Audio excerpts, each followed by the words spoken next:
હું ભુરાજી નાગજી એએસઆઈ 8/2024 થી દિયોદર પોલીસ સ્ટેશનમાં હું નોકરી કરું છું.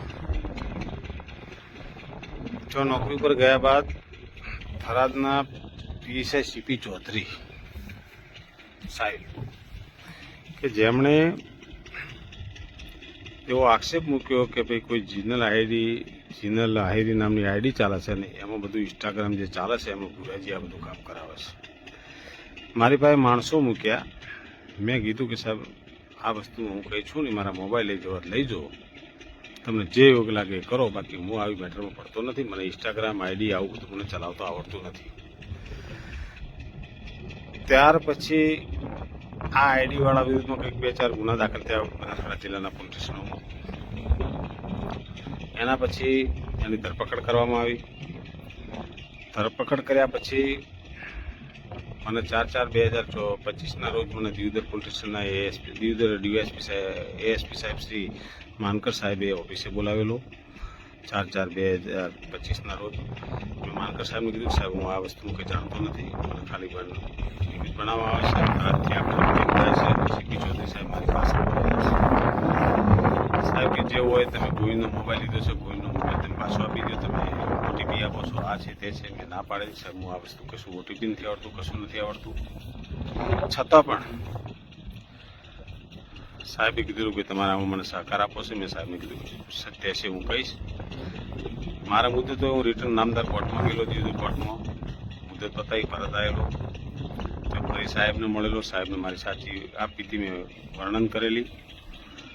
એના પછી હું ત્યાં હાજર આરોપી ગોવિંદસિંહ સપુજી રાઠોડને મળેલો. મેં કેમ તું મારું ખોટું નામ આવે છે કે મને એસપી સાહેબે મારો વિડીયો બનાવ્યો છે કે તારે ભુરાજીનું નામ આપવાનું, બીજા કોઈનું નામ આપવાનું નહીં, અને બીજા 2-4 પોલીસ કર્મચારીનું નામ આપવાના, આવું મને કહેલું. ગોવિંદસિંહે કૂદે. હું ત્યાંથી પછી નીકળી ગયેલો. મારી મધર બીમાર હોય એ દિવસે હું રજા ઉપર ગયેલો. તારીખ 6/6ના રોજ 6/4/2025ના રોજ મારા સગા શાળા ગુજરી જતો. હું ગોલગામ ગયેલો. સાંજે પરત આવેલો. પરત આવ્યા પછી મારા પીઆઈ સાહેબનો ફોન આવેલો કે ભાઈ તમને એસપી સાહેબ બોલાવ્યું છે મોબાઈલ સાથે.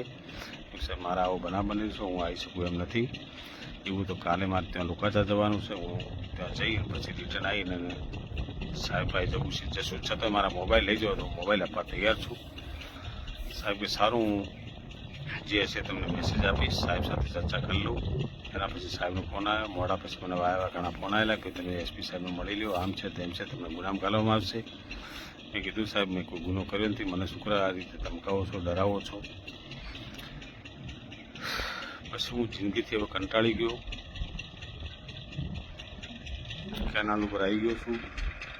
ભગવાન જે કરે. બનાસકાંઠા એસપી સાહેબ, થરાદના પીએસઆઈ સીપી ચૌધરી સાહેબ અને હિતેશભાઈ ચૌધરી કુસ્કલ ના ત્રાસથી હું કંટાળી ગયો છું.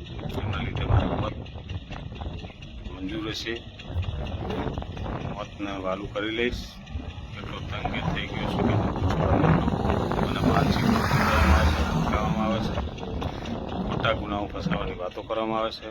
એક જ વ્યક્તિના ઈશારે આખું શાસન ચાલ્યું છે. એસપી સાહેબ મને વારંવાર દુઃખી કરી રહ્યા છે. એટલે હું તંગ થઈ ગયો છું. હિતેશભાઈ પણ રૂબરૂ મારી પાસે મહિના પૈસા મળેલા. કલ્પેશભાઈ ઠાકોર દાદાવાળાની સાથે એમને પણ મેં કીધું મળવાયા હતા. હિતેશભાઈ સારું તમે જાણતો કંઈ નહીં, તમારું પ્રશ્ન સોલ્વ થઈ ગયું, હું કહી દઈશ એસપી સાહેબને. છતાં જો મારી પાછળ પડી સીપી ચૌધરી સાહેબ, એસપી સાહેબ શ્રી મકવાણા સાહેબ અને હિતેશભાઈ પુષ્કર નવાના ત્રાસથી હું કંટાળી મારું જીવન ગમે ત્યારે હું ટૂંકાઈ દઈશ. જય હિન્દ, જય ભારત.